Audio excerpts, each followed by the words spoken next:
Jackson, New Hampshire is famous for cross-country skiing. Inns, shops, and restaurants connected by groomed trails, miles and miles more that extend through woodlands, over fields, along rivers, and deep into the White Mountain National Forest. They beckon you to come explore. So that's what I'm going to do. Just one problem, I've never cross-country skied. Today, I'm changing that by taking a lesson at the Jackson Ski Touring Foundation. So the lesson was a lot of fun, and we started off learning how to do weight transference, so pushing your weight onto one ski and then the other. And then we learned a technique called double poling, and that's where you push off with both poles, you're bending the knees and leaning forward, and then lifting the poles and getting a little momentum. So that was fun. That was my first taste of the speed. With the poles, they always want to stay at an angle. One rule of thumb is this bottom part, the basket. If you're starting to see it way out in front of you, you're bringing your pole too far forward. So poles are always at an angle, basket's out of sight. I like to tuck my poles so I'm not tempted to do anything like that. Really bend the knees, lean forward. You can put your elbows on your thighs if you want. Anywhere in this zone is good. Just wherever you choose, stay with it. This tends to be a time people start to creep up like this, and then if you do that, you almost definitely go over. So stay low and forward and keep your eyes where you want to go. And then we worked our way up and down the hill, and we started learning how to walk up the hill with the skis. There's a piece of the ski in the middle of the ski that has some grip called fish scales, and that's where we got a little grip to get up the hill. And then on the way back down the hill, so that we didn't get too much speed, we tried a technique called snowplow, where you would put a triangle at your skis so that you slow down a little bit on the way down.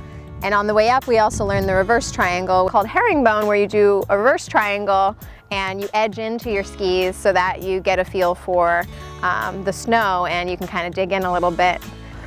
Going up parallel or in the tracks, I'm gonna really try to keep my feet underneath me, tiny steps, not as much glide as we had on the flats. Reason for this, there's this middle section that's textured, those are called fish scales, and that's what's giving us grip going up. They're right underneath our feet, so that's why we really want to, small steps, keep your feet right underneath you. If you're starting to push off too far back, you're just gonna get into this kind of slipping. So tiny steps as you move up, keep your eyes looking at the top of the hill. Keep those poles at an angle. This is another time people start to bring them too far forward and then they're pushing themselves back down. And then we started actually getting some speed down the hill, and that was a little scary at first, but it was a lot of fun. We got to try a little bit on the tracks. That felt super safe. But going down the hill, tucking the poles under, again, bending the knees, leaning forward, and then if you were feeling like you wanted to make a turn, edging out with one ski or the other to turn your body weight, your torso to one side or the other as well. Nice. I wasn't sure what to expect for the lesson. I actually liked having it be a group lesson, but I could see the benefit to both private or semi-private. But it was nice to have other people there, so you felt like, you know, it wasn't just you, the novice, and the instructor who was experienced. You had other people that were learning with you, so you're learning from them and you're learning with them. My ski instructor was awesome. She was really nice. She was very friendly. She made it fun, and she wasn't, you know, some instructors can make you feel a little nervous, but she didn't make you feel that way at all. She made you feel super comfortable. And when I followed right behind her, it was really easy to do much better on whatever technique she was teaching me because she's really good at what she does. I think if you know what you're doing, it may not come easily at the beginning, but at least you know how to correct yourself. And having some knowledge behind it, I think, helps you correct your mistakes and enjoy the trip more.